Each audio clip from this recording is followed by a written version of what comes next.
Давным-давно на извилистых улочках небольшого болгарского городка, где черепичные крыши старых домов упирались в туманное небо, а на горизонте величественно высились заснеженные горы, началась эта история. Был холодный, сырой весенний день. Погода в этих краях в марте обманчива. Утреннее солнце может мгновенно смениться пронизывающим ветром, несущим запах близкого снега. В такие дни улицы пустеют, и лишь редкие прохожие спешат укрыться в тепле своих жилищ. Среди этих редких прохожих были Десси и ее спутник.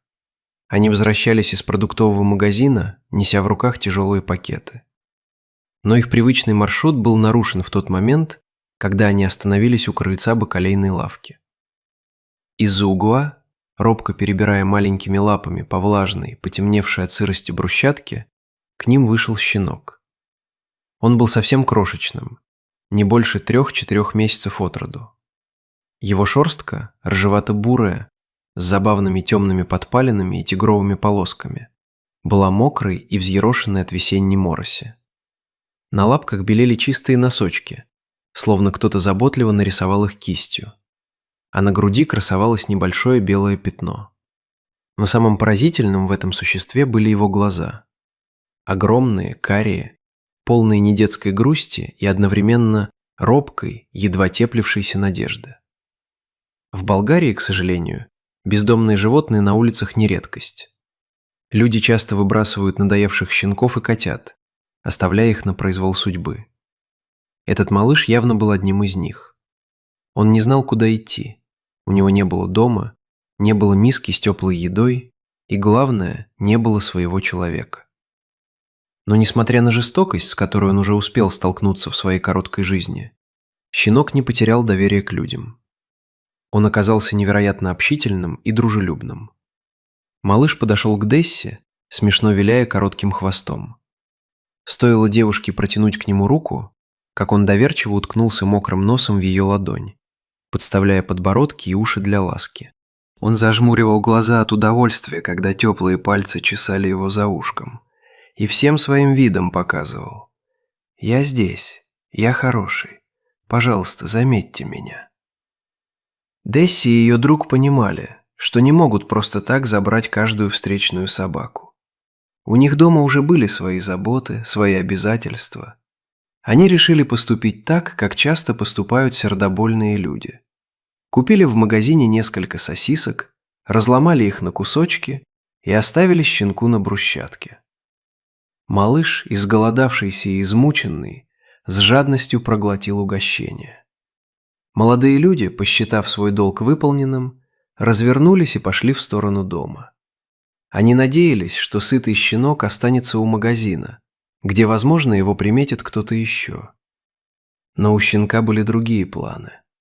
Ему нужна была не просто еда, ему нужно было спасение. Стоило ребятам сделать несколько шагов, как они услышали позади тихое цоканье когтей по плитке. Обернувшись, они увидели, что маленький рыжий комок следует за ними. Десси остановилась, присела на корточки и попыталась ласково, но твердо отправить его назад. «Иди, малыш, возвращайся к магазину. Тебе нельзя с нами», – тихо говорила она, поглаживая его по голове. Щенок замер. Он смотрел на нее снизу вверх, тем самым взглядом, который невозможно забыть. В этих больших темных глазах застыла немая мольба. «Пожалуйста, не оставляйте меня. Мне очень страшно одному на этих холодных улицах». Он словно понимал каждое слово, но его воля к жизни и интуитивное стремление к этим добрым людям были сильнее любого запрета. Ребята пошли дальше. Путь к их дому лежал через старые разбитые каменные лестницы, круто уходившие вверх по склону холма. Для взрослого человека этот подъем не составил труда, но для крошечного щенка с короткими лапками каждая ступенька была настоящей крепостной стеной. Он спотыкался, падал, скользил по мокрому камню, но ни на шаг не отставал от Десси. Он бежал за ее серыми спортивными брюками с принтом Бэмби и черными ботинками, словно это был его единственный путеводный маяк в огромном и враждебном мире. Они прошли долгий путь. Малыш ушел очень далеко от того места, где они встретились впервые. Он бежал мимо припаркованных старых машин, мимо глухих заборов, из-за которых на него яростно лаяли огромные хозяйские псы, охранявшие свои территории. Маленький путник вздрагивал от этого лая, прижимал уши к голове, но продолжал идти. Его вела слепая вера в то, что если он дойдет, его жизнь изменится. Наконец они пришли. Десси открыла массивные серые металлические ворота, ведущие во двор дома. Она вошла внутрь и оглянулась. Щенок остановился у самого порога. Он топтался на месте, заглядывал в открывшуюся перед ним территорию, но не решался сделать последний шаг. До этого момента все двери в его короткой жизни, скорее всего, закрывались прямо перед его носом. Он привык, что мир за порогом чужой, хозяйский, опасный. Он просто не знал, что ему делать. Десси зашла в дом, оставив входную дверь открытой. Щенок подошел к порогу дома, принюхиваясь к незнакомым запахам тепла, чистоты и уюта. Он робко заглядывал внутрь, переступая с лапы на лапу. Десси присела на корточки в прихожей, протянула к нему руки и начала ласково звать. «Иди сюда, маленький. Ну же, заходи, не бойся». Малыш колебался. Его хвостик неуверенно вилял, уши были прижаты. Он делал шаг вперед и тут же отступал назад, словно не веря, что это приглашение адресовано именно ему. Но мягкий, зазывающий голос девушки победил страх. Щенок робко переступил деревянный порог и оказался внутри. Он еще не знал, что этот шаг разделил его жизнь на «до» и «после», и что с этого момента у него начинается совершенно новая, счастливая история. Первые минуты в доме щенок осматривался с огромным удивлением. Вокруг было так тепло. Десси сразу же отправилась на кухню, чтобы приготовить для нежданного гостя что-нибудь сытное и полезное.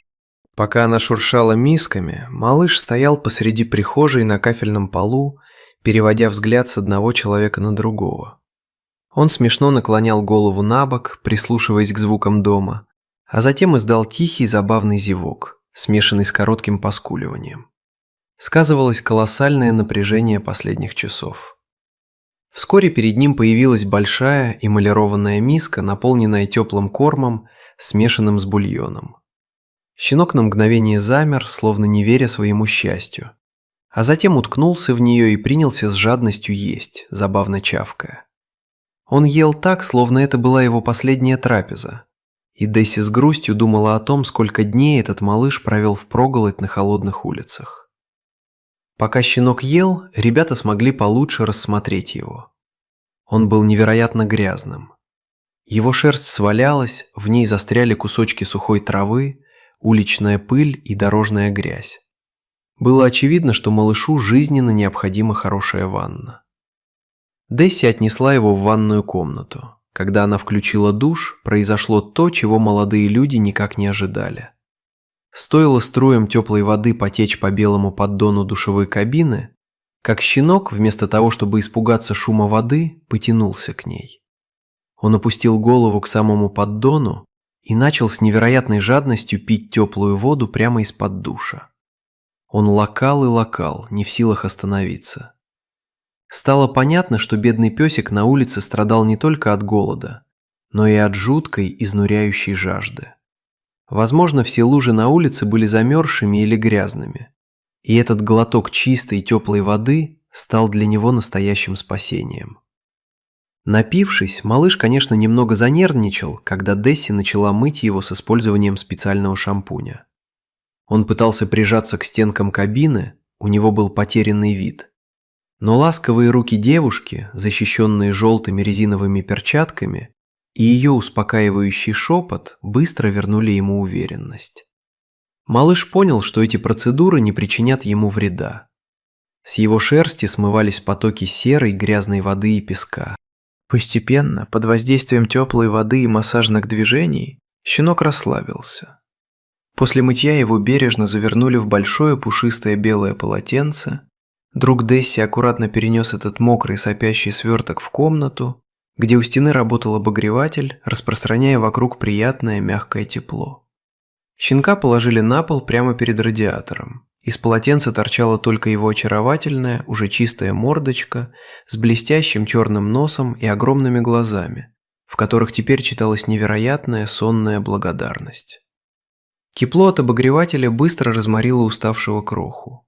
Он начал сладко засыпать, его веки тяжелели, а мокрый нос забавно шмыгал.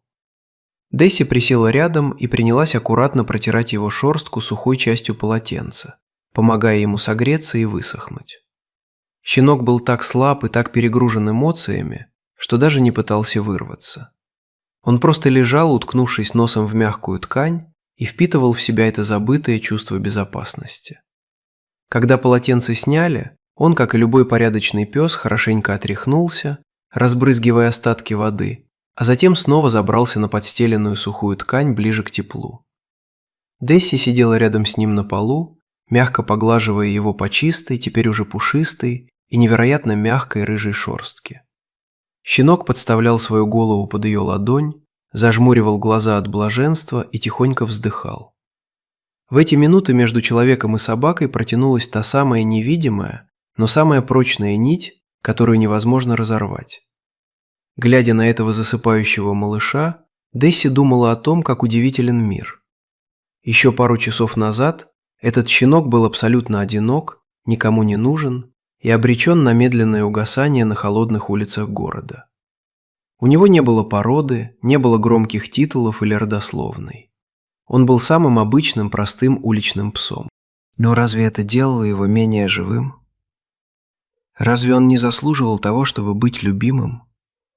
Разве он не заслуживал иметь свой дом, свою теплую подстилку и человека, который никогда его не предаст? «У них у всех есть душа, точно так же, как и у нас», – тихо прошептала Десси, обращаясь к своему другу и продолжая гладить спящего щенка. «И я никогда не пойму, как люди могут просто так выбросить их на улицу, оставить умирать от голода и холода». Малыш окончательно уснул. Его дыхание стало ровным и глубоким. Лапки иногда забавно подергивались во сне. Возможно, ему снилось, как он бежит по бескрайнему зеленому лугу, залитому теплым летним солнцем, и никто больше не прогоняет его. Он был дома. Он был в безопасности. Эта история лишь одна из тысяч подобных. Но для этого конкретного маленького щенка она стала целой вселенной. Спасая одну собаку, мы, возможно, не можем изменить весь мир. Но для этой собаки мир меняется навсегда. Возьми из приюта, спаси жизнь. Ведь где-то на холодной улице прямо сейчас точно так же ждет и надеется еще один маленький, преданный комок.